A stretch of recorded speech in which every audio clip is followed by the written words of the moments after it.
Chapitre 1. Les fondements du mensonge. Gabriel Callahan se tenait dans l'ombre de son bureau, observant la pluie ruisseler sur les hautes fenêtres de sa demeure de Beacon Hill.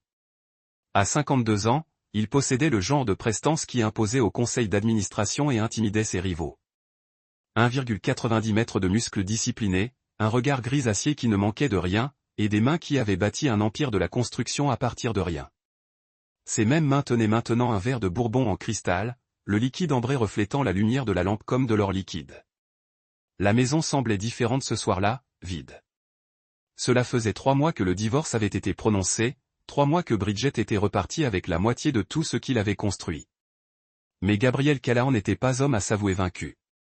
C'était un prédateur qui planifiait ses chasses avec la patience d'une araignée. L'histoire de Gabriel commença dans les bas-fonds de South Boston, où son père, un immigrant irlandais, Seamus Callahan, avait travaillé dans le bâtiment jusqu'à ce que ses poumons lâchent sous l'effet de décennies de poussière et de ciment. Gabriel avait vu son père mourir pauvre et oublié, se promettant de ne jamais subir le même sort. À 30 ans, il était propriétaire de Callahan Construction. À 40 ans, il valait 50 millions. À 50 ans, il contrôlait la moitié du développement commercial de la Nouvelle-Angleterre. La sonnette résonna dans le hall de marbre. Gabriel posa son verre et alla ouvrir, ses chaussures en cuir italien claquant contre le parquet. Sur le pas de la porte se tenait son fils, Randolph. Randy pour tous sauf pour son père. À 28 ans, Randy avait hérité des traits délicats de sa mère et de l'esprit calculateur de son père, même si Gabriel avait récemment découvert que son fils manquait de sens moral. « Bonsoir, papa. » Randy entra, secouant la pluie de son manteau coûteux. « Il faut qu'on parle. » Gabriel étudia le visage de son fils. Les yeux verts de riz, les yeux de Bridget, recelaient des secrets. Au cours de l'année écoulée, Gabriel avait remarqué des changements subtils. La montre hors de prix que Randy ne pouvait pas s'offrir avec son salaire de marketing. Ses réflexes nerveux lors des réunions de famille. Sa façon de regarder son téléphone quand il pensait que personne ne le regardait. À boire, proposa Gabriel en conduisant Randy au bureau. Juste un café. Randy s'installa dans le fauteuil en cuir en face du bureau de Gabriel. Le même fauteuil où Gabriel avait bâti son empire au fil d'innombrables séances de stratégie nocturne. Gabriel versa le café du service en argent, un cadeau de mariage des parents de Bridget 29 ans plus tôt. La famille Caldwell n'avait jamais approuvé que leur fille épouse le fils d'un ouvrier du bâtiment peu scrupuleux, malgré le succès grandissant de Gabriel. Il le tolérait pour ses petits-enfants et le train de vie qu'il lui procurait, mais il avait toujours ressenti leur condescendance. « Qu'est-ce qui te tracasse, fiston ?» Randy entoura la délicate tasse en porcelaine de ses doigts. « C'est à cause de maman. » L'expression de Gabriel resta neutre, mais son pouce accéléra. « Et elle ? Elle est différente depuis le divorce. Plus heureuse ? » La voix de Ri avait une note étrange. Quelque chose entre culpabilité et défi. « Elle voit quelqu'un. » Je m'y attendais. Gabriel sirota son bourbon. Ta mère n'était jamais du genre à rester seule longtemps. C'est Chuck Herrera. Le nom frappa Gabriel comme un coup de poing, même s'il ne le laissa pas paraître. Chuck Herrera, son ancien associé, l'homme qui l'avait aidé à décrocher le contrat qui les avait rendus tous les deux riches. L'homme à qui Gabriel avait confié ses secrets d'affaires, son amitié, apparemment, sa femme. Combien de temps ? La voix de Gabriel resta neutre. Randy s'agita, mal à l'aise. Papa, je ne pense pas. Combien de temps, Randolph ? 2 ans. Les mots jaillirent. Peut-être plus longtemps. Je le sais depuis 8 mois environ. Gabriel reposa son verre avec une précaution délibérée. 2 ans, durant les dernières années de leur mariage, quand Bridget était devenue distante et froide, affirmant que Gabriel travaillait trop, se souciait trop de lui, quand elle avait insisté pour le divorce, invoquant des différends irréconciliables et une négligence affective. Elle jouait parfaitement le rôle de l'épouse négligée tout en abusant de son associé dans son dos. Tu le savais depuis 8 mois. Le ton de Gabriel aurait pu glacer le feu. Et tu n'as rien dit. Le visage de Ri s'empourprait. C'est ma mère. Je ne pouvais pas. C'est ma femme. Était ma femme. Gabriel se leva, sa silhouette imposante projetant une ombre immense. Et Chuck Herrera était mon partenaire. Mon ami, papa, comprends-moi. Comprends parfaitement. Gabriel s'approcha de la fenêtre, les mains jointes dans le dos. Tu les as choisis plutôt que moi. Ta loyauté va à ceux qui m'ont trahi plutôt qu'à l'homme qui t'a tout donné. Randy se leva brusquement. Ce n'est pas si simple. Tu n'étais jamais là. Tu te plongeais dans le travail pendant que ta mère écartait les jambes pour Chuck Herrera, Gabriel tourna son regard d'acier vers ses fils, l'air ennuyé. Ne romance pas leur trahison. Randolph, ne fais pas de moi le méchant de leur histoire d'amour. Le silence s'étendit entre eux comme un gouffre. Finalement, Randy parla, sa voix à peine plus forte qu'un murmure. Qu'est-ce que tu vas faire? Gabriel sourit, et Randy sentit un frisson lui parcourir le dos. Ce n'était pas le sourire chaleureux dont il se souvenait de son enfance. C'était le sourire que Gabriel arborait lorsqu'il était sur le point de détruire un concurrent. Je vais leur rappeler à tous les deux qui est vraiment Gabriel Callahan. Chapitre 2. L'architecte de la ruine. 3 semaines après les aveux de Ri, Gabriel se tenait dans la salle à manger privée de l'Union Club, l'établissement le plus exclusif de Boston. De l'autre côté de la table en acajou était assis Martin Gormand, un homme mince au regard prédateur, spécialisé dans les informations que d'autres préfèrent taire. Gormand était l'arme secrète de Gabriel depuis des années. L'homme qui déterrait les ragots qui lui donnaient un avantage dans les transactions commerciales. « Que as-tu pour moi, Martin ?» Gormand glissa une épaisse enveloppe Kraft sur la table. « Tout ce que tu voulais sur Chuck Herrera et plus encore. Cet homme n'est pas aussi propre qu'il le prétend. » Gabriel ouvrit l'enveloppe et parcourut les documents qu'elle contenait. Dossier financier, photos, déclaration de témoins, une feuille de route des vulnérabilités de Chuck. Son ancien partenaire avait des goûts et des habitudes de luxe, y compris un problème de jeu qu'il avait caché pendant des années. Combien doit-il? 700 000 à des gens très impatients de providence. Vincent Santos et son équipe n'ont pas l'habitude de prolonger les échéances de paiement. Gormand. Le bonheur malgré le chaos qu'il lui avait fait subir. On adorerait la rencontrer, dit Gabriel. La chambre d'amis sera prête, ajouta Bridget. Randy observa leur visage, remarquant l'absence de tension à laquelle il s'était habitué ces 2 dernières années. Vous allez bien tous les deux? Vous semblez différents. Gabriel réfléchit à la question, il allait bien? Leur étrange nouvel équilibre était-il tenable? Il pensa à Alvivra Blake en prison fédérale, à Chuck Herrera vivant sous un faux nom en Floride, à l'empire qu'il avait bâti et à la famille qu'il avait failli détruire dans sa quête de vengeance. On apprend à être bien, dit finalement Gabriel. C'est un travail en cours. Le sourire de Ri était éclatant. L'expression d'un jeune homme qui avait vu sa famille se déchirer et la voyait maintenant se reconstruire lentement.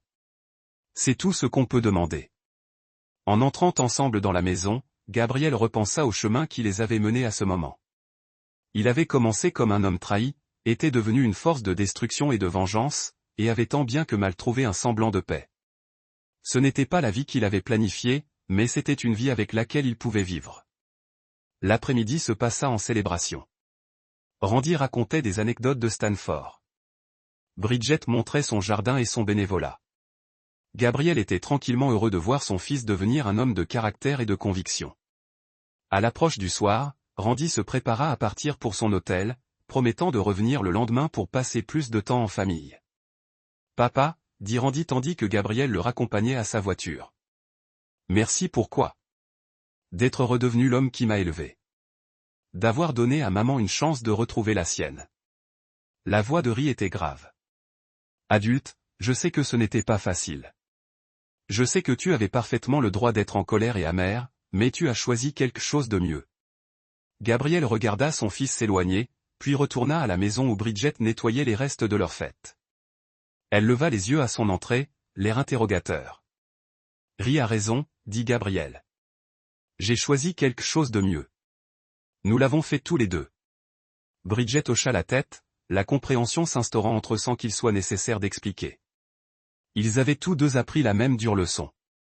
Que la trahison et la vengeance pouvaient détruire tout ce qui comptait pour nous si on les laissait faire. Mais la grâce et le pardon pouvaient reconstruire ce qui semblait irrémédiablement brisé. Gabriel Callahan avait été bien des choses en 53 ans. Fils d'ouvrier du bâtiment, bâtisseur d'un empire commercial, mari trahi, ennemi redouté. Mais ce soir-là, pour la première fois depuis des années, il était simplement un homme en paix avec ses choix. Dehors, Boston scintillait dans l'obscurité. La ville où il avait gagné, perdu et gagné à nouveau. Demain apporterait de nouveaux défis, de nouveaux choix, de nouvelles opportunités pour décider qui serait Gabriel Callahan. Mais ce soir-là, entouré de la satisfaction tranquille d'une famille restaurée et d'une justice rendue, Gabriel Callahan était satisfait d'être exactement qui il était. Un homme qui avait appris que la plus grande victoire n'était pas de détruire ses ennemis, mais de découvrir qu'on n'en avait pas besoin. La dernière danse était terminée. La musique s'était arrêtée et Gabriel Callahan était enfin prêt à rentrer chez lui. Et voilà. Une autre histoire touche à sa fin. Qu'en as-tu pensé? J'aimerais entendre vos réflexions dans les commentaires ci-dessous. Si vous appréciez cette histoire, pensez à rejoindre notre communauté en vous abonnant. Cela représente tout le monde pour nous. Sirota son vin. Herrera vole Pierre pour payer Paul depuis des mois. Gabriel étudia une photo de Chuck entrant dans un tripot miteux du Rhode Island. Son ancien partenaire avait l'air hagard, désespéré, parfait, et ma femme. Ex-femme, corrigea doucement Gormand. Bridget joue dans cet appartement que tu lui as acheté à Back Bay. Elle pense qu'elle change de maison, prévoyant d'épouser Herrera une fois son divorce prononcé. Le rire de Gabriel était glacial. Le divorce de Chuck. Sa femme n'est au courant ni des dettes de jeu ni de Bridget. Elle pense qu'il travaille tard au bureau. Gormand sortit une autre photo. La femme de Chuck, Anna Herrera, une belle latina qui travaillait comme puéricultrice. Anna est une femme bien, elle ne mérite pas ce qu'il attend. Gabriel étudia la photo d'Anna. Dans une autre vie, il aurait peut-être ressenti de la compassion. Mais Gabriel Callahan avait brûlé cette part de lui-même le jour où il avait appris la trahison de Bridget et Chuck. Maintenant, il ne restait plus qu'une mission, détruire complètement ceux qui lui avaient fait du tort. J'ai besoin que tu organises une rencontre avec Vincent Santos. Gormand haussa un sourcil. C'est un terrain dangereux, Gabriel. Santos n'est pas quelqu'un à qui on doit des faveurs. Je ne lui dois rien. Je vais lui rendre service. Gabriel ferma l'enveloppe. Chuck Herrera s'apprête à passer une très mauvaise semaine. 2 jours plus tard, Gabriel était assis dans l'arrière-salle d'un restaurant de Fédéral Île à Providence, l'air chargé de fumée de cigarettes et d'arômes d'ail et d'huile d'olive. Vincent Santos était un petit homme aux yeux et aux mains morts, qui n'avait jamais fait de travail honnête. Il écouta sans interruption Gabriel lui exposer sa proposition. Alors, tu veux racheter la dette d'Herrera? 700 000 plus les intérêts que vous jugerez appropriés. Gabriel posa une mallette sur la table. Du liquide. Santos ouvrit la mallette, ses yeux s'illuminant devant les piles de billets de 100, quel est ton plan, Callahan? Tu ne me sembles pas du genre à recouvrer des dettes. Chuck Herrera a détruit mon mariage et volé mes secrets d'affaires. Je veux qu'il comprenne les conséquences d'une trahison. Santos sourit, une fine ligne qui n'atteignit jamais ses yeux. J'aime les hommes qui comprennent la vengeance. Herrera est à toi, mais s'il ne peut pas te rembourser, ça devient ton problème. Chuck Herrera ne me remboursera jamais, dit doucement Gabriel. C'est tout l'enjeu. Ce soir-là, Gabriel retourna à son manoir de Bécon Île et se servit 3 doigts de Macallan 25. Les pièces du puzzle se mirent en place. Les dettes de jeu de Chuck étaient désormais à la charge de Gabriel, ce qui lui donnait un avantage sur son ancien associé. Mais la pression financière n'était que le début. Gabriel avait de plus grands projets. Il se dirigea vers le coffre-fort de son bureau et en sortit une deuxième enveloppe. Celui-ci contenait les permis de construire, les rapports d'inspection et les contrats d'entrepreneur. L'entreprise de construction de Chuck travaillait actuellement sur 3 projets majeurs, dont un hôtel de luxe dans le centre-ville de Boston. Ce que Chuck ignorait, c'est que Gabriel avait discrètement acquis des participations majoritaires dans les 3 projets par l'intermédiaire de sociétés écrans. Gabriel prit son téléphone et composa un numéro qu'il connaissait par cœur. C'est Mitch Thompson qui parle. Mitch, c'est Gabriel. J'ai besoin que vous effectuiez des inspections de sécurité surprises sur les projets Herrera demain matin. Mitch était l'inspecteur en chef des bâtiments de la ville, un homme qui devait son poste aux relations politiques de Gabriel. Y a-t-il des préoccupations particulières que je devrais surveiller? Je suis sûr qu'un inspecteur minutieux comme vous trouverait de nombreuses infractions au code, suffisamment pour fermer les 3 sites. Est en attente de réparations importantes. Je comprends. Autre chose? Assurez-vous que la presse soit informée. La réputation de Chuck Herrera en matière de qualité de travail devrait être réévaluée. Gabriel raccrocha et sourit. D'ici demain soir, Chuck devra faire face à des agents de recouvrement, à des chantiers fermés et à une réputation en ruine. Mais ce n'était encore que le début. Le vrai jeu allait commencer. Chapitre 3, le piège se dessine. Gabriel se tenait dans le hall en marbre du Four Seasons, son costume anthracite impeccable, ses manières calmes. Aux yeux de tout observateur, il ressemblait à un homme d'affaires prospère rencontrant un client pour déjeuner. En réalité, c'était un prédateur traquant sa proie. Chuck Herrera entra dans le hall avec 20 minutes de retard. Son allure habituellement impeccable trahissait des signes de fatigue. Son costume coûteux était froissé, ses cheveux argentés en bataille, et son regard affichait le regard hanté d'un homme qui voit son monde s'effondrer. Les inspections des bâtiments avaient mis fin à ses projets. Les agents de recouvrement passaient toutes les heures, et son entreprise perdait de l'argent. Gabriel Chuck s'approcha d'un air las, comme s'il pressentait un piège. « Merci d'avoir accepté de nous rencontrer. »« Bien sûr, mon vieil ami. » Le sourire de Gabriel était chaleureux, mais son regard restait froid. « J'ai entendu dire que vous aviez des difficultés. Je peux peut-être vous aider. » Ils se dirigèrent vers l'élégant restaurant de l'hôtel où Gabriel avait réservé une table privée donnant sur le jardin public. Chuck commanda un double scotch avant midi, signe révélateur de son désespoir. « Je sais ce que tu penses, » commença Chuck, la voix tremblante. « À propos de Brig et moi. Je sais à quoi ça ressemble. » « À quoi ça ressemble ?» Gabriel coupa son steak avec une précision chirurgicale. « Chuck, tu couches avec ma femme depuis 2 ans. Il n'y a aucune ambiguïté sur ce que ça donne. » Le visage de Chuck s'éclaira. « Ce n'était pas prévu. C'est arrivé comme ça. Bridget se sentait seule. Tu travaillais tout le temps. Alors, tu as décidé de la réconforter. Quelle noblesse !» Gabriel but une gorgée de vin. « Dis-moi, quand ça a commencé ? Avant ou après que tu m'aies convaincu de soumissionner pour le projet Riverside ? » La question flottait dans l'air comme une lame. Le visage de Chuck pâlit lorsqu'il réalisa que Gabriel était au courant du projet Riverside, le projet où Chuck avait utilisé des informations privilégiées de l'entreprise de Gabriel pour surenchérir et voler le contrat. « Gabriel, je peux t'expliquer. » « Pas besoin. J'ai eu des mois pour reconstituer la situation. » Gabriel se renversa dans son fauteuil. « Tu as séduit ma femme, volé mes informations commerciales et utilisé notre amitié pour me détruire. » Très consciencieux. Chuck tendit la main vers son scotch, les mains tremblantes. « Que veux-tu maintenant ? » ? « Je veux te faire une offre. » Gabriel sortit une enveloppe de sa veste. « Je suis prêt à rembourser tes dettes de jeu et à relancer tes projets de construction. » Chuck fixa l'enveloppe comme si elle pouvait contenir un serpent. « Où est le piège ? » ? « Pas de piège. Imagine que c'est une indemnité de départ pour 20 ans de partenariat. » Le sourire de Gabriel était magnanime. « À une petite condition, tu quittes Boston ce soir. Tu disparaîtras de la vie de Bridget, de celle de mon fils, de ma ville. En échange, je réparerai tes erreurs et tu pourras prendre un nouveau départ ailleurs. » Les yeux de Chuck se plissèrent. « Et si je refuse ? » L'expression de Gabriel ne changea pas, mais une lueur fatale brilla dans ses yeux. « Alors Vincent Santos et ses amis recouvreront leurs dettes par des moyens qui n'impliquent pas d'argent. Votre femme, Anna, apprendra vos aventures de joueur et votre liaison.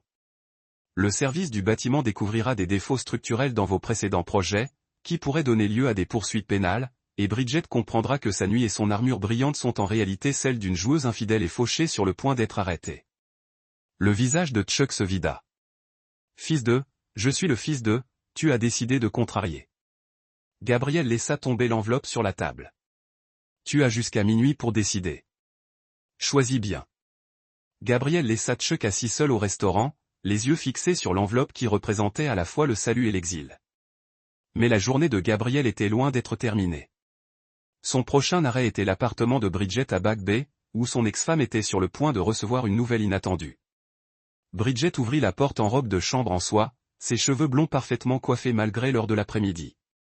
À 48 ans, elle conservait la beauté experte d'une femme qui n'avait jamais travaillé de sa vie, grâce à l'argent de Gabriel et à sa propre vanité. « Gabriel, que fais-tu ici ? Puis-je entrer ? Il faut qu'on discute de l'avenir de notre fils. » Bridget s'écarta à contre-cœur. L'appartement était décoré dans le style moderne qu'elle préférait. Froid, stérile, cher, rien à voir avec la chaleureuse maison qu'ils partageaient autrefois. Et Randy? Gabriel s'installa dans un fauteuil design inconfortable. Il a été accepté au programme NBA de Stanford. Bourse complète. Le visage de Bridget s'illumina. C'est merveilleux. Je l'appelle tout de suite. Il y a une condition. La voix de Gabriel l'arrêta à mi-chemin de son téléphone. Il part pour la Californie la semaine prochaine. La semaine prochaine? Mais c'est impossible. Chuck et moi nous fiançons le mois prochain. Harry aussi. Chuck ne sera pas là le mois prochain. Gabriel observa attentivement son visage. En fait, Chuck ne sera pas là demain. Bridget s'affala sur le canapé en cuir blanc, la confusion et la peur se lisant sur ses traits. De quoi parles-tu? Ton petit ami a des dettes, Bridget. De très lourdes dettes envers des gens très sérieux. Il quitte Boston ce soir pour protéger sa santé. Tu mens. Gabriel sortit son téléphone et lui montra une photo.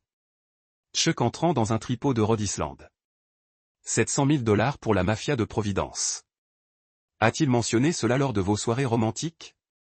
Bridget fixait le téléphone, son sang-froid parfait se brisant. Non, c'est impossible.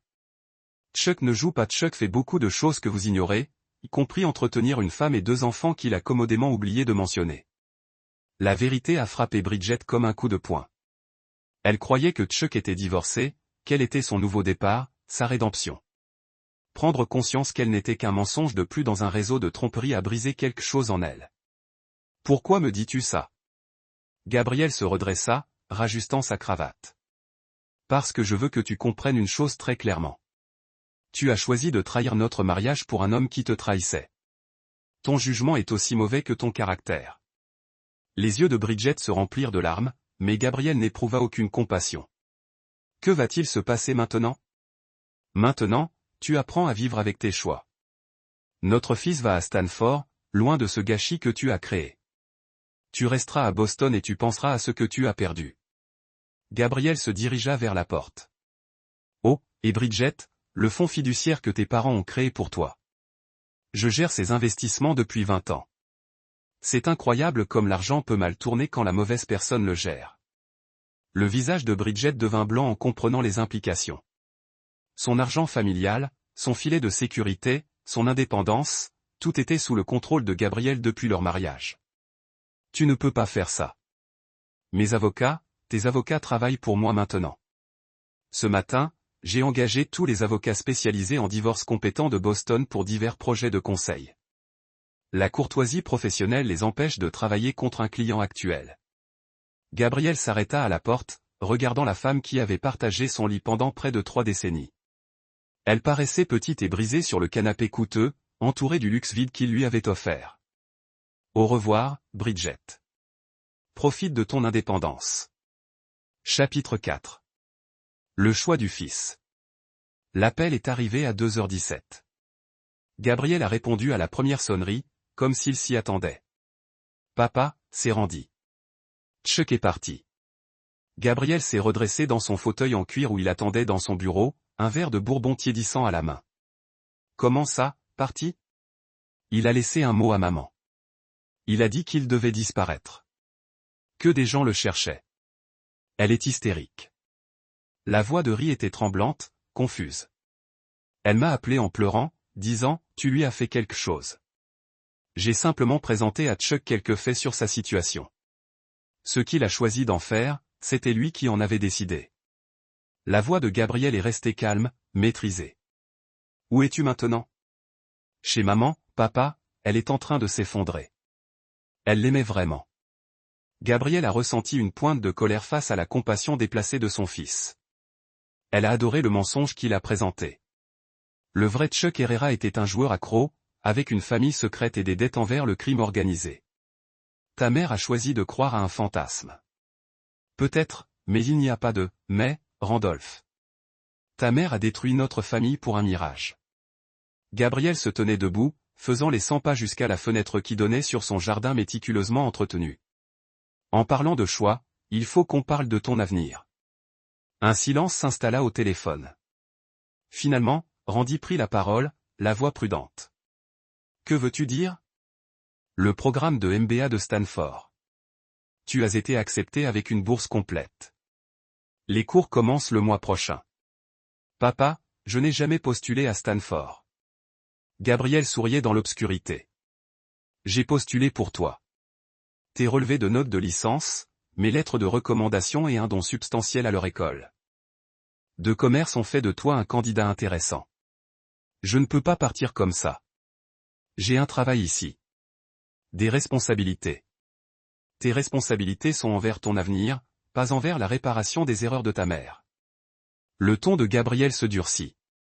Tu as un choix à faire, fiston. Tu peux rester à Boston, regarder le monde de ta mère s'effondrer et rester lié à ses mauvaises décisions. Ou tu peux aller à Stanford, obtenir ton MBA et construire quelque chose de significatif de ta vie. Tu essaies de te débarrasser de moi. J'essaie de te sauver. Gabriel s'installa à son bureau où une enveloppe en papier craft l'attendait. Tu es coincé entre ta mère et moi depuis trop longtemps. Cela a altéré ton jugement. Qu'est-ce que ça veut dire? Gabriel ouvrit l'enveloppe, révélant des photos et des relevés bancaires. Ça veut dire que je suis au courant pour l'argent, Randolph. Les 50 000 que tu as versés à ta mère depuis le fonds fiduciaire que j'avais créé pour toi. On entendait l'inspiration brusque de Ri au téléphone. Comment as-tu fait? J'ai créé ce fonds fiduciaire. Je surveille chaque transaction. La voix de Gabriel devint froide. Tu m'as volé pour subvenir aux besoins de ta mère. Tout en prétendant être neutre dans notre divorce. Ce n'était pas du vol. Cet argent était à moi. Cet argent était pour tes études et ton avenir. Au lieu de cela, tu l'as utilisé pour aider ta mère à entretenir l'illusion qu'elle pouvait me trahir sans conséquence. Gabriel se rassit, ses mouvements délibérés et contrôlés. Tu as choisi son camp, Randolph. Maintenant, tu dois vivre avec ce choix. Papa, s'il te plaît. Stanford ou nulle part. Telles sont tes options. La voix de Gabriel était irrévocable. Tu peux aller en Californie, décrocher ton MBA et prouver que tu es capable de loyauté et de bon sens. Ou tu peux rester ici et regarder le monde de ta mère brûler. Mais si tu restes, tu n'es plus mon fils. La ligne se tut, à l'exception de la respiration de Ri. Gabriel pouvait presque entendre l'esprit de son fils travailler, pesant loyauté et opportunité, famille et avenir. Que arrivera-t-il à maman si je pars? Ta mère est une femme adulte qui a fait ses choix. Elle survivra ou non. Ce n'est plus ta responsabilité. Tu vas vraiment la détruire complètement, n'est-ce pas? Gabriel, réfléchit sérieusement à ces questions. Je vais m'assurer qu'elle assume pleinement les conséquences de ses actes. Si cela la détruit, c'est parce qu'elle a bâti sa vie sur le mensonge et la trahison. Un autre long silence. Puis la voix de Ri, plus faible maintenant, presque enfantine. J'essayais de la protéger. Je sais, mais elle ne méritait pas ta protection. Je l'ai fait. La voix de Gabriel s'adoucit légèrement. Tu es mon fils, Randolph. Tu as mon intelligence, ma détermination, mon potentiel de grandeur. Ne gâche pas ça à défendre quelqu'un qui a préféré un autre homme à ton père? Si je vais à Stanford, que nous arrivera-t-il? Si tu vas à Stanford et que tu prouves que tu sais faire des choix judicieux, tu hériteras de tout ce que j'ai construit. L'entreprise, la richesse, le pouvoir, tout. Mais si tu restes ici, accroché au navire en perdition de ta mère, tu n'obtiendras rien. Gabriel entendit des pas dans le téléphone, puis la voix de Bridget en arrière-plan, sèche et exigeante. Randy était toujours dans son appartement, toujours pris dans sa toile. J'ai besoin de temps pour réfléchir. Tu as jusqu'à demain soir. Les billets d'avion sont déjà achetés. Le ton de Gabriel redevint professionnel. Première classe pour San Francisco, puis voiture pour Stanford. Ton appartement est déjà réservé, tes frais de scolarité payés. Il ne te reste plus qu'à monter dans l'avion. Et si je ne le fais pas, alors tu la préfères à moi, tout comme elle a préféré Chuck à notre mariage. Et je traite tous les traîtres de la même manière. Gabriel raccrocha sans attendre de réponse. Il avait semé les graines. Randy allait maintenant devoir choisir entre devenir l'homme que Gabriel avait voulu qu'il soit ou rester un garçon lié aux ficelles de sa mère. Le lendemain soir, Gabriel reçut un SMS contenant un seul mot, OK. 24 heures plus tard, Randolph Callahan était dans un avion pour la Californie, avec rien d'autre qu'une valise et le poids des attentes de son père. Gabriel observait les informations de départ sur son ordinateur portable, ressentant à la fois satisfaction et un étrange vide. Son fils avait bien choisi, mais Gabriel se demandait s'il l'avait perdu en chemin. Peu importe, Randy apprendrait la valeur de la loyauté avec le temps. Et s'il n'y parvenait pas, Gabriel avait d'autres projets pour son héritage. Chapitre 5. Le piège de l'anniversaire. 6 mois s'étaient écoulés depuis la disparition de Chuck et le départ de Ri pour Stanford. Gabriel s'était installé dans une routine d'isolement contrôlé. Gérant son empire depuis sa demeure de Beacon Hill, tandis que le reste de Boston chuchotait son divorce et la chute spectaculaire de son ex-femme. Bridget était devenue un exemple édifiant. L'épouse mondaine qui avait tout perdu pour un homme qui s'était révélé inutile. Mais Gabriel n'avait pas fini. Le véritable chef-d'œuvre de sa vengeance était encore à venir. L'invitation arriva sur du papier cartonné coûteux, remis en main propre au bureau de Gabriel par un coursier nerveux. Élégant script annonçait une fête d'anniversaire pour Bridget Caldwell au prestigieux hôtel Fairmont Copley Plaza. La date était dans 3 semaines, le 49e anniversaire de Bridget. Gabriel étudia l'invitation avec intérêt. Après 6 mois de quasi-pauvreté selon ses critères, Bridget finançait tant bien que mal une fête coûteuse. L'argent de sa famille était épuisé. Sa pension alimentaire était modeste et elle n'avait aucun autre revenu. Alors, d'où venait l'argent ? Gabriel prit son téléphone et appela Martin Gormand. « J'ai besoin que vous trouviez qui finance la fête d'anniversaire de Bridget. »« Je suis déjà sur le coup. » Gormand répondit, « La fête est financée par quelqu'un qui s'appelle Caldwell Holdings LLC. Une société écran enregistrée dans le Delaware. » Gabriel fronça les sourcils. Le nom Caldwell était le nom de jeune fille de Bridget, mais sa famille l'avait désavoué après le scandale du divorce. Qui est derrière la société écran ? Il y travaille. Mais je peux vous dire une chose, quelqu'un a dépensé beaucoup d'argent pour cette fête. Ils ont loué toute la salle de bal, engagé un orchestre complet, commandé assez de champagne pour 200 invités. 200 invités. Gabriel sourit froidement. Intéressant. Donnez-moi la liste des invités. 3 jours plus tard, Gormand livra un compte-rendu détaillé de l'organisation de la fête. La liste des invités ressemblait à un OSO de la haute société bostonienne. Juges, politiciens, chefs d'entreprise et arrivistes. Tous des gens que Gabriel connaissait, dont beaucoup lui devaient des faveurs ou craignaient son pouvoir. Plus intéressant encore était ce que Gormand avait découvert sur Caldwell Holdings. La société avait été créée 6 mois auparavant grâce à un capital de départ important provenant d'un compte offshore. Quelqu'un de bien nanti soutenait la tentative de Bridget de faire son retour sur la scène sociale. Gabriel étudia les documents financiers, remontant la piste de l'argent à travers des sociétés écrans et des banques de façade. La piste était sophistiquée, professionnelle, l'œuvre de quelqu'un qui comprenait les manipulations financières de haut niveau. Finalement, après des jours d'enquête, un nom émergea, Alvey Blake. Gabriel se laissa aller au dossier de sa chaise, les pièces du puzzle s'emboîtant. Elva Blake était une figure emblématique de la haute société bostonienne, une femme qui avait épousé et enterré 3 riches maris tout en accumulant assez d'argent et de secrets pour posséder la moitié de la ville. Elle était connue pour ses œuvres caritatives, son ascension sociale impitoyable et sa haine envers Gabriel Callahan. Cette haine provenait d'une affaire conclue 5 ans plus tôt. Elvey avait tenté de faire pression sur Gabriel pour qu'il fasse don d'une propriété de premier ordre au bord de l'eau pour l'un de ses projets caritatifs.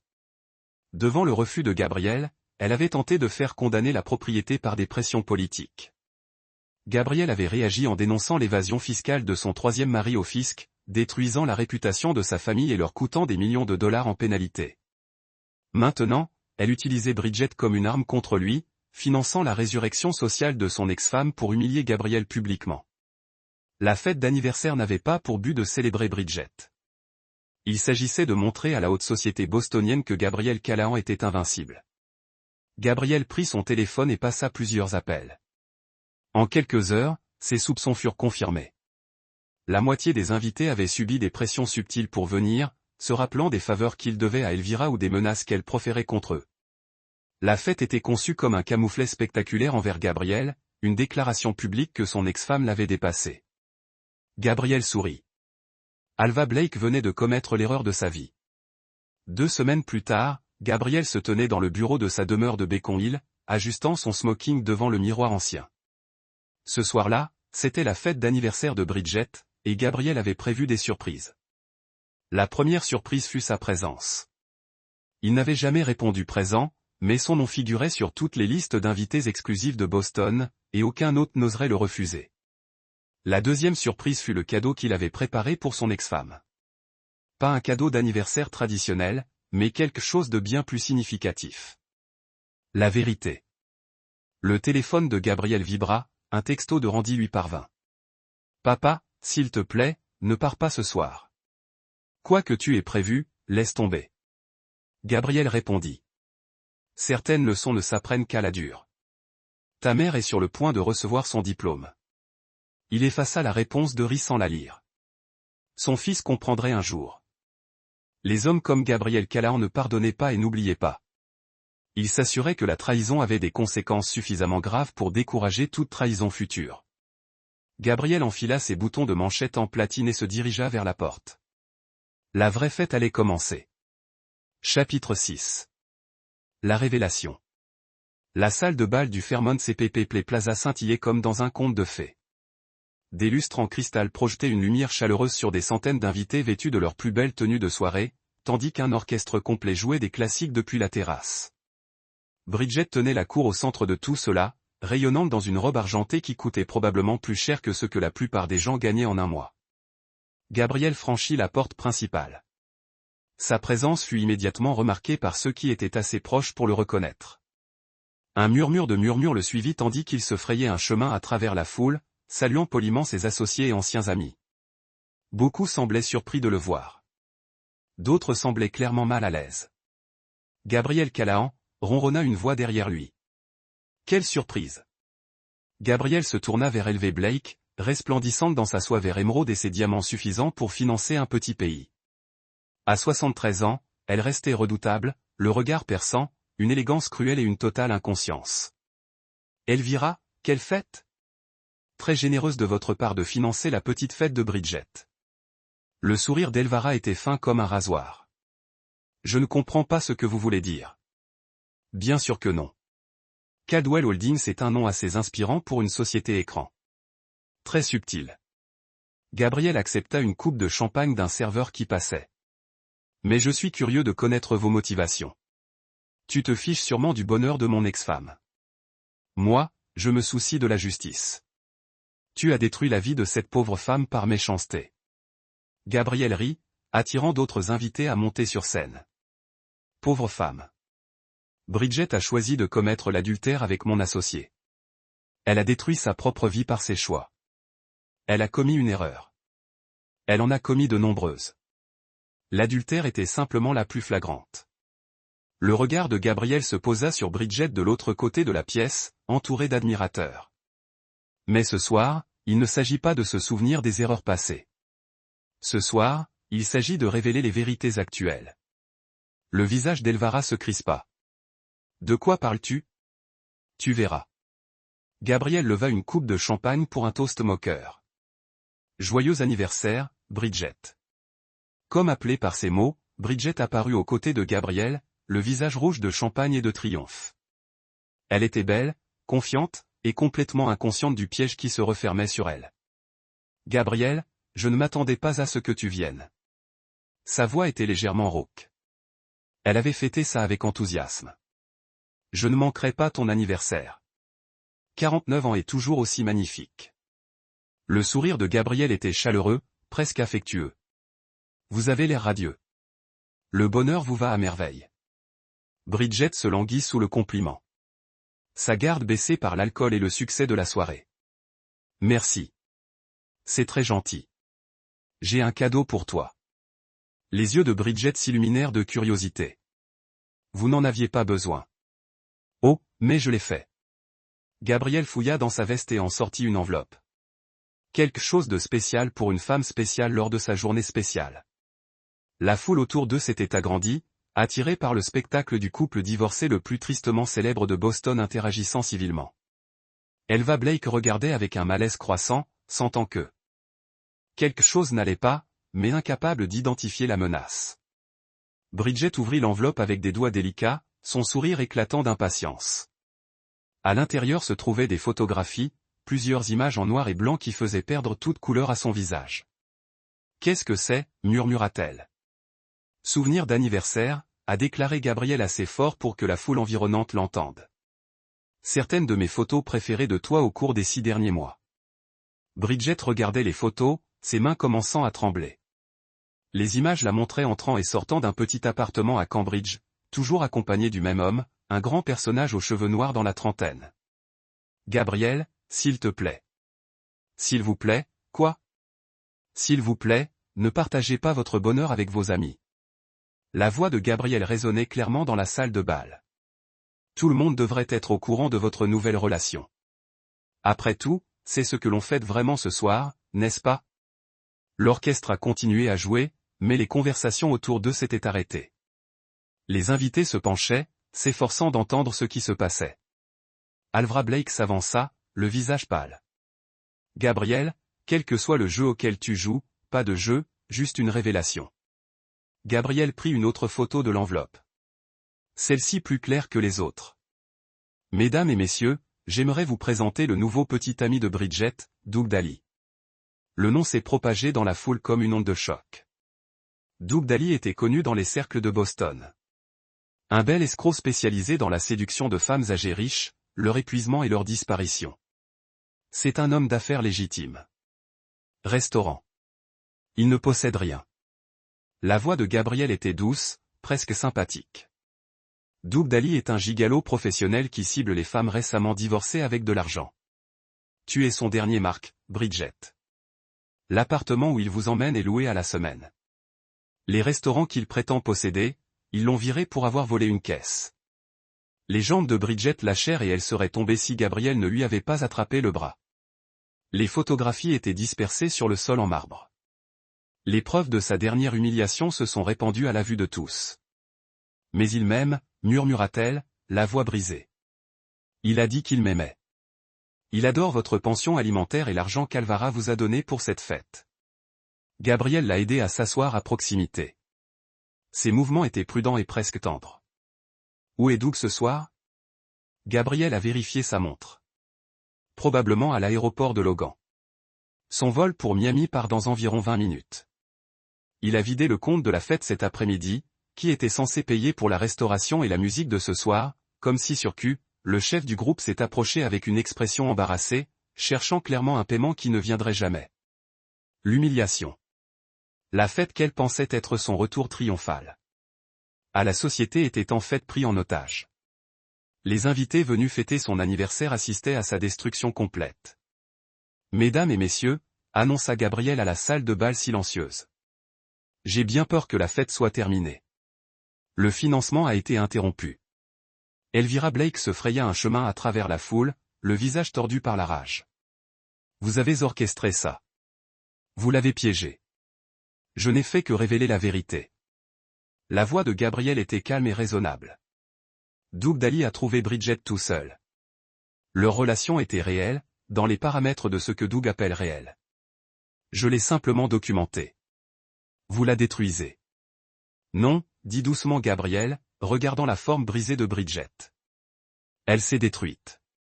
Je m'assure simplement que tout le monde comprend les conséquences de la trahison de Gabrielle Callahan. La salle de bal a commencé à se vider alors que les invités fuyaient la scène de plus en plus inconfortable. En quelques minutes, seulement Gabrielle, Bridget, Alvivra et quelques membres du personnel sont restés dans l'espace en écho. Bridget a regardé son ex-mari, les larmes coulant sur son visage. Pourquoi ne m'as-tu pas assez puni? Gabrielle s'est agenouillée à côté de sa chaise, sa voix douce pour la première fois depuis des mois. C'est ça l'éducation. Tu devais apprendre que les choix ont des conséquences, que la trahison a un prix. Ce soir était votre dernière leçon. Il se leva et redressa son smoking, se préparant à partir. Mais avant qu'il puisse faire un pas, les portes de la salle de bal s'ouvrirent en grand et une silhouette entra en trébuchant. Randy, toujours vêtu de son sweatshirt Stanford, le visage rouge d'avoir couru. Papa, arrête. Cela doit arrêter. Gabrielle se retourna, surpris par l'apparition soudaine de son fils. Randolph, que fais-tu ici? Je suis revenu en arrière quand j'ai entendu à propos de la fête. Je savais que tu préparais quelque chose. Randy s'est déplacé vers sa mère, s'agenouillant là où Gabrielle se trouvait quelques instants auparavant. Maman, ça va, Bridget a tendu la main à son fils. Je suis vraiment désolé pour tout. Gabriel a regardé les retrouvailles avec des émotions mitigées. Son fils avait choisi de revenir aux côtés de sa mère dans son moment de plus grande humiliation. C'était soit un acte d'une loyauté admirable, soit une stupidité terminale. Vous devez la laisser tranquille maintenant, a déclaré Randy, se levant pour faire face à son père. Vous avez fait valoir votre point de vue. Vous avez gagné. N'est-ce pas suffisant? Gabriel étudia le visage de son fils, y voyant une détermination et une conviction morale qui lui rappelaient son jeune moi. Vous la choisissez à nouveau. Je choisis ce qui est juste. Ce que vous faites n'est pas justice. C'est de la cruauté. Les mots flottaient dans l'air entre eux comme une épée. Gabriel sentit momentanément quelque chose qu'il pensait brûler en lui. Le doute. Puis ses yeux trouvèrent Elvira Blake se tenant d'un air suffisant derrière Randy et sa détermination se durcit. Tu es toujours naïf, mon fils. Ta mère a fait ses choix. Maintenant, elle vit avec eux. Gabriel se dirigea vers la sortie, ses pas résonnant dans la salle de bal vide devant la porte. Il fit une pause et regarda le tableau, son ex-femme brisée, son fils rebelle et son ennemi intrigant tous regroupés dans les ruines de leur grand plan. Au revoir, Brigitte. Profitez du reste de votre anniversaire. Les portes se refermèrent définitivement derrière lui, laissant les autres dans le silence, brisés seulement par les sanglots silencieux de Bridget. Chapitre 7. Le défi du fils.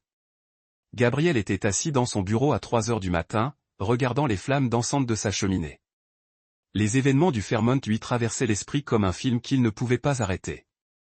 Il avait réalisé tout ce qu'il avait prévu.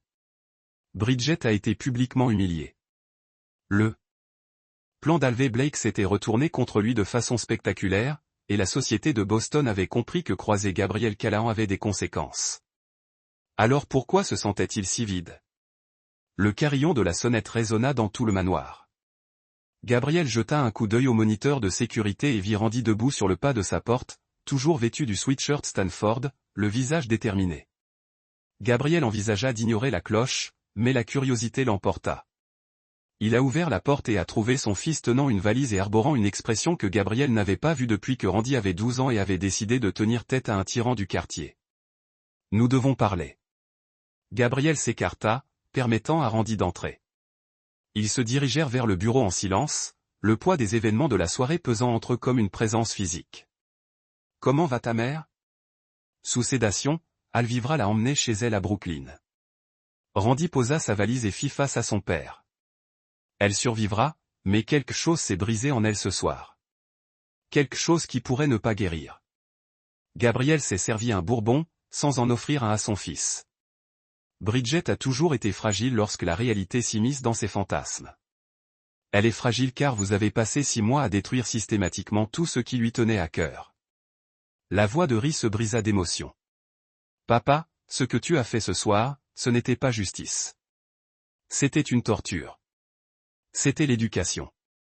Ta mère avait besoin de comprendre. Comprendre quoi? Que tu es plus puissant qu'elle. Que vous trahir entraîne des conséquences. Elle l'a appris il y a des mois. Randy commença à faire les 100 pas. Ses mouvements étaient agités. Ce soir, c'était une question d'ego, pas de justice. Gabriel étudia le visage de son fils, y voyant une passion et une conviction qui lui rappelaient inconfortablement son jeune moi. Vous êtes revenu de Stanford pour me faire des leçons de moralité. J'ai pris l'avion parce que j'ai réalisé quelque chose.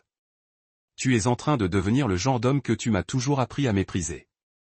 Randy s'arrêta de faire les 100 pas, ses yeux verts flamboyants. Tu me disais que la vraie force était de protéger les gens qui ne pouvaient pas se protéger eux-mêmes. Qu'est-il arrivé à cet homme? Cet homme a appris à ne pas faire confiance aux gens qui prétendaient l'aimer. Alors tu as décidé de devenir quelqu'un que personne ne pourrait aimer. La question frappa Gabriel comme un coup physique. Il posa son bourbon avec une précision minutieuse, luttant contre l'envie de riposter contre son fils avec des mots destinés à blesser. Je suis devenu quelqu'un qui ne pouvait plus être trahi. Tu es devenu quelqu'un qui trahit en premier. Randy rapprocha une chaise du bureau de Gabriel et s'assit, se penchant en avant avec sérieux. Papa, je sais que ce que maman a fait était mal. Je sais que Chuck t'a blessé. Et je sais que j'aurais dû te parler de leurs aventures plus tôt. Mais ce que vous avez fait en réponse ne dépend pas de qui vous êtes. C'est exactement qui je suis. C'est ce que j'ai toujours été. Vous ne l'avez tout simplement jamais vu auparavant. Randy secoua la tête. L'homme avec qui j'ai grandi a construit des écoles et des hôpitaux. Il a fait des dons anonymes à des œuvres caritatives pour enfants. Il m'a appris que le caractère d'un homme se mesure à la façon dont il traite les gens qui ne peuvent pas riposter. La bouche de Gabriel se tordit en un sourire amer. Vos souvenirs d'enfance sont sélectifs. J'ai détruit des dizaines de concurrents pour construire mon empire. J'ai ruiné les gens qui se mettaient en travers de mon chemin. Les œuvres caritatives et les bonnes œuvres n'étaient que de la poudre aux yeux. Non, la voix de Ri était ferme. Les bonnes œuvres étaient réelles. La générosité était réelle. L'homme qui m'a lu des histoires avant de m'endormir, qui m'a appris à jouer aux échecs et qui a passé les week-ends à construire des cabanes dans les arbres. Cet homme était réel aussi. Gabriel sentit quelque chose se tordre dans sa poitrine. Une émotion qu'il croyait enfouie sous des mois de rage et de planification. Cet homme était faible. Il faisait confiance à des gens qui ne méritaient pas confiance. Cet homme était mon père. Ce Randy désigna le bureau en voyant les preuves de la vengeance élaborée de Gabriel éparpillées sur le bureau. C'est ce que vous êtes devenu, mais ce n'est pas celui que vous devez rester. Gabriel se leva brusquement et se dirigea vers la fenêtre. Dehors, les premières lueurs de l'aube touchaient l'horizon, peignant le ciel dans des tons de gris et d'or. Votre mère a détruit notre famille. Elle a choisi un autre homme au lieu de la vie que nous avons construite ensemble. Vous attendiez-vous à ce que j'accepte simplement cela? Je m'attendais à ce que tu sois meilleur qu'elle. La voix de Ri était maintenant calme, triste. Je m'attendais à ce que vous me montriez comment un vrai homme gère la trahison avec dignité, avec force, mais pas avec cruauté. Gabriel se détourna de la fenêtre, étudiant le visage de son fils. Et qu'auriez-vous fait si vous aviez été marié pendant 29 ans et découvert que votre femme couchait avec votre partenaire commercial? Si vous appreniez que votre propre fils avait aidé à financer leur tromperie? Randy tressaillit au rappel de sa trahison financière. Je ne sais pas, mais j'espère que j'aurai été assez fort pour ne pas devenir un monstre. Monstre? Gabriel goûta le mot, le trouvant amer. C'est ce que tu penses que je suis? Je pense que tu es un homme qui s'est égaré. Je pense que le chagrin et la colère vous ont fait oublier qui vous étiez. Randy se pencha en avant, la voix pressante, mais il n'est pas trop tard. Vous pouvez toujours choisir d'être meilleur. Gabriel retourna à son bureau, récupérant l'une des photos de la fête d'anniversaire de Bridget. Dans ce document, elle riait de quelque chose que Doug Daly lui avait murmuré à l'oreille, son visage rayonnant de bonheur qui s'est avéré être construit sur des mensonges. Elle avait l'air si heureuse, dit doucement Gabriel. Même après tout ce qui s'est passé entre nous, une partie de moi était heureuse qu'elle ait trouvé quelqu'un qui la faisait sourire. Qu'est-ce qui vous a fait changer d'avis?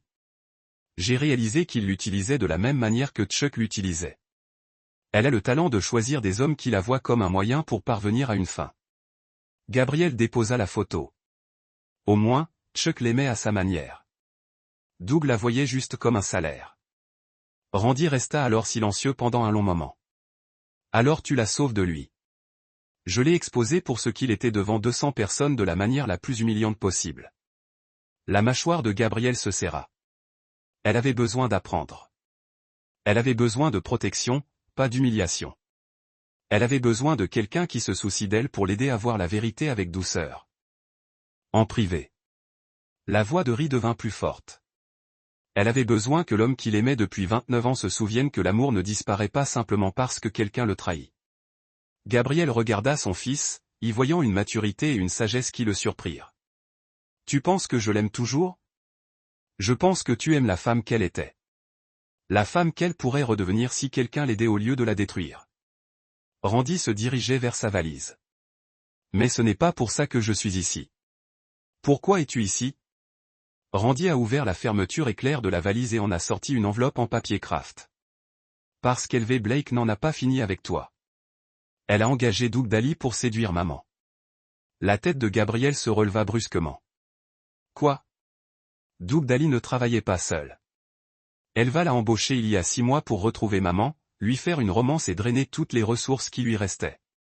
Randy a sorti des documents de l'enveloppe. Elle voulait s'assurer que maman reste brisée, désespérée pour pouvoir l'utiliser comme une arme contre toi.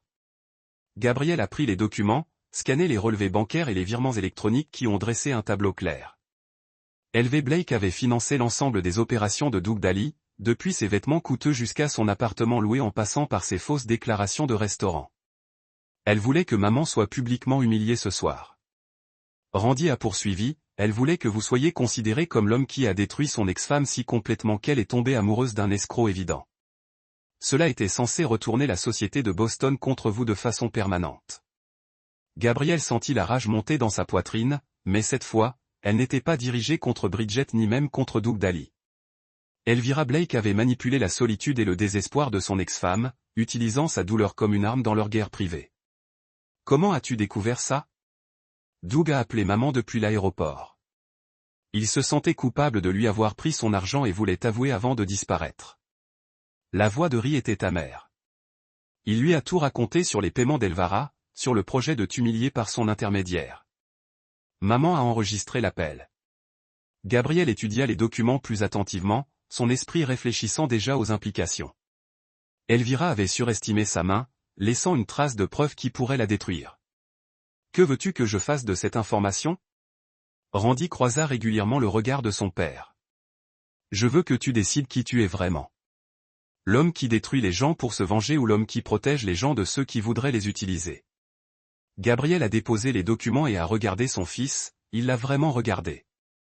Randy avait hérité de l'intelligence et de la détermination de Gabrielle, mais il avait aussi hérité de quelque chose de mieux.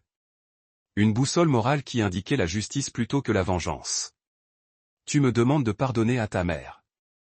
Je vous demande de vous rappeler qu'elle était aussi une victime. Elva Blake tirait les ficelles avant le divorce, veillant à ce que sa mère reste isolée et vulnérable. La voix de Ri s'adoucit.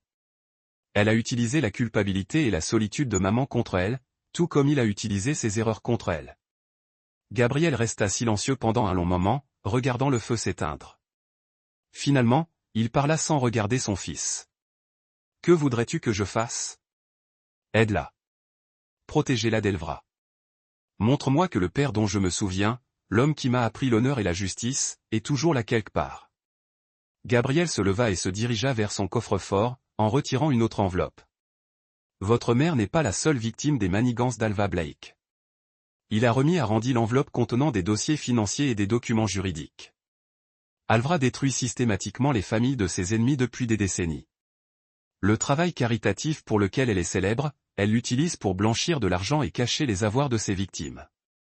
Les relations politiques dont elle est si fière, elle les entretient par le chantage et la corruption. Randy scana les documents, les yeux écarquillés. De quoi la mettre en prison pour le reste de sa vie? Oui. La question est de savoir si j'utilise cette information pour la détruire comme elle a essayé de me détruire ou si je trouve une solution plus élégante. Le père et le fils se regardèrent de l'autre côté du bureau et Gabriel vit son propre reflet dans les yeux de Ri. Pas l'homme froid et vengeur qu'il était devenu, mais l'homme qu'il avait été autrefois. L'homme qu'il pourrait choisir d'être à nouveau. J'ai une idée, dit doucement Gabriel. Mais j'aurai besoin de votre aide. Randy sourit pour la première fois depuis son entrée dans le bureau. Qu'est-ce que tu veux que je fasse? Chapitre 8, le jugement. Gabriel se tenait dans le hall en marbre de la Blake Tower, le gratte-ciel du centre-ville qui servait de siège à l'empire caritatif d'Elvira Blake. Le bâtiment était un monument à sa vanité, 40 étages d'acier et de verre brillant avec son nom bien en évidence en lettres dorées au-dessus de l'entrée. Gabriel avait possédé des immeubles plus grands, mais aucun aussi ostentatoire. Randy attendait dehors dans la voiture, surveillant les scanners de la police et les fils d'actualité. Le plan de Gabriel exigeait un timing précis et une surprise totale. Alvivra a dû être prise au dépourvu, sans aucune possibilité d'activer son réseau de protecteurs politiques ou de détruire des preuves incriminantes. L'ascenseur conduisit Gabriel au 40e étage où le bureau personnel d'Elvira offrait une vue panoramique sur le port de Boston. Son secrétaire, un jeune homme nerveux qui reconnaissait clairement Gabriel, balbutia quelque chose à propos des rendez-vous et des horaires avant que Gabriel ne passe simplement devant lui dans le sanctuaire intérieur. Elva Blake était assise derrière un bureau de la taille d'un petit porte-avions, examinant des documents contenant probablement les détails financiers de son dernier projet. Elle leva les yeux vers l'entrée de Gabriel avec une surprise qui se transforma rapidement en hostilité. « Gabriel Callahan, tu as du culot de venir ici après la représentation d'hier soir. » Gabriel s'est installé dans l'un de ses coûteux fauteuils en cuir sans invitation. La nuit dernière a été assez instructive. J'ai appris des choses sur toi que j'aurais dû découvrir il y a des années, comme Gabriel a sorti son téléphone et a mis un enregistrement. La voix de Doug Daly remplit le bureau, avouant sa séduction rémunérée envers Bridget et détaillant les instructions d'Elvara pour la garder isolée et désespérée. Le visage d'Elvara resta impassible, mais Gabriel remarqua le léger resserrement de ses yeux. Je n'ai aucune idée de ce dont vous parlez. Bien sûr que non. Gabriel éteignit l'enregistrement. Vous êtes bien trop sophistiqué pour laisser traîner des preuves évidentes. Heureusement, Doug Daly n'a pas été aussi prudent que vous l'espériez. Gabriel sortit une enveloppe en papier cartonné et étala son contenu sur le bureau immaculé d'Elvara. Les relevés bancaires, les virements électroniques, les conversations enregistrées et les photographies ont dressé un tableau complet de son stratagème de manipulation. Impressionnant, a déclaré Elvé après avoir examiné les preuves, mais guère criminel. J'ai engagé un homme pour accompagner une femme seule. Quoi qu'il choisisse de faire au-delà, c'était sa décision. C'est vrai, mais ce Gabriel a placé une autre série de documents sur un bureau. C'est beaucoup plus grave. Le sang-froid d'Elvara s'est brisé lorsqu'elle a reconnu les dossiers financiers de ces diverses organisations caritatives. Des feuilles de calcul détaillées montraient que l'argent provenant de dons légitimes était transféré sur des comptes offshore, puis réinvesti dans des investissements personnels et des pots de vin politiques. Où as-tu eu ça? Martin Gormand est très minutieux. C'est incroyable ce que les gens révèlent lorsqu'ils pensent parler à un enquêteur fédéral. Gabriel sourit froidement. Votre comptable s'est montré particulièrement utile lorsqu'il a réalisé que le FBI s'intéressait à sa comptabilité créative. Alvivra se leva brusquement et se dirigea vers la fenêtre. Dehors, Boston s'étendait sous lui comme une carte de leur champ de bataille commun. Que veux-tu? Justice. Ce qui veut dire quoi exactement? Gabriel la rejoignit à la fenêtre, les mains jointes derrière le dos. Vous avez passé 30 ans à voler des œuvres caritatives, à soudoyer des politiciens et à détruire des familles pour votre divertissement personnel. La fondation Blake existe pour blanchir de l'argent et vous fournir une couverture respectable pour vos activités criminelles. Vous ne pouvez pas le prouver. Je peux en prouver assez pour vous mettre dans une prison fédérale pour le reste de votre très longue vie. La voix de Gabriel était conversationnelle, presque amicale. Évasion fiscale, fraude électronique, racket, corruption d'agents publics. La liste est longue. Vous avez pris tellement soin de brouiller vos traces que vous avez tout documenté. Elva se détourna de la fenêtre, son calme légendaire se brisant enfin. Que veux-tu de moi? Je veux que tu disparaisses. Disparaître? Gabriel retourna au bureau, rassemblant les preuves. Vous allez liquider vos actifs, restituer l'argent volé à la charité et prendre votre retraite dans le pays non extradé qui vous intéresse. Ce soir, c'est impossible. J'ai des responsabilités, des engagements. Vous avez 12 heures pour transférer 73 millions de dollars sur des comptes caritatifs légitimes et réserver un vol vers un endroit où le FBI ne peut pas vous joindre. Le ton de Gabriel est devenu plus dur. Contre moi. Bridget a choisi d'avoir une liaison. Elle a choisi de te trahir. Oui, c'est vrai. Mais tu as choisi d'exploiter sa culpabilité et sa solitude pour la manipuler et la conduire à une relation destinée à l'humilier. La voix de Gabriel était d'acier. Tu l'as transformée en arme contre moi, sans te soucier des dommages que cela lui causait. Alvivra leva les yeux brusquement. Tu te soucies de ce qui lui arrive. Gabriel réfléchit sérieusement à la question. Je me soucie de la justice. Ce que tu as fait à Bridget était maléfique. Non pas parce qu'elle ne l'a pas fait. Mérite des conséquences pour ses actes, mais parce que vous avez utilisé sa souffrance pour servir vos propres objectifs. Et ce que vous lui avez fait la nuit dernière était cruel, peut-être plus cruel que nécessaire. L'aveu de Gabriel les surprit tous les deux, mais c'était une cruauté honnête. Vous l'avez entendu avec des mensonges et des manipulations. Je l'ai entendu avec vérité. Elva étudia le visage de Gabriel, à la recherche d'une faiblesse ou d'un sentiment qu'elle pourrait exploiter. Que arrive-t-il à Bridget maintenant? Continuez-vous votre campagne de destruction? Ce n'est plus votre problème. Votre préoccupation est de transférer ces fonds et de réserver un vol avant que le FBI décide que vous valez la peine d'être arrêté ce soir au lieu de demain. Gabriel se dirigea vers la porte, puis s'arrêta.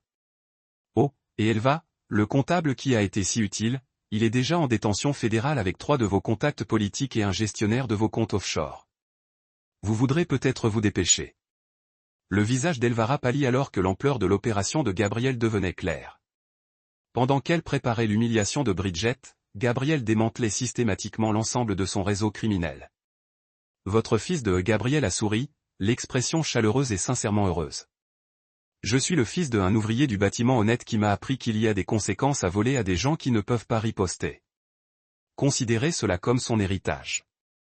Gabriel laissa Elvira seule dans son bureau, entourée des preuves de ses crimes et des ruines de son empire. Il n'avait aucun doute qu'elle préférerait l'exil à la prison. Elle était trop intelligente et trop vaniteuse pour accepter la destruction publique. Dans un hall, le téléphone de Gabriel sonna avec un SMS de Randy. Le FBI vient d'arriver à Blake Tower. Le timing est parfait. Gabriel sourit alors qu'il se dirigeait vers la sortie. Des agents fédéraux entraient dans le bâtiment au moment où il partait, se déplaçant avec l'efficacité déterminée des personnes exécutant des mandats d'arrêt. Elva découvrirait que sa fenêtre d'évasion venait de se fermer. Le choix proposé par Gabriel était une illusion. Elle allait faire face à la justice, qu'elle choisisse l'exil ou l'emprisonnement. Le vrai choix avait été celui de Gabriel. Qu'il s'agisse de détruire Elva discrètement ou publiquement, ou de mettre fin à cette guerre par un murmure ou un fracas. Il avait choisi le coup parce que des gens comme Elva Blake avaient besoin de comprendre que le mal dans le monde avait toujours des conséquences. Alors que Gabriel atteignait son voiture, Randy leva les yeux de son ordinateur portable avec un sourire. Les camions de presse devraient arriver dans environ 10 minutes. D'ici ce soir, tous les organismes de bienfaisance de Boston sauront ce qu'était réellement Elva Blake. Gabriel s'installa sur le siège du conducteur, se sentant plus léger qu'il ne l'avait été depuis des mois. Première phase terminée. Prêt pour la phase 2? Plus que prêt. Maman va être surprise.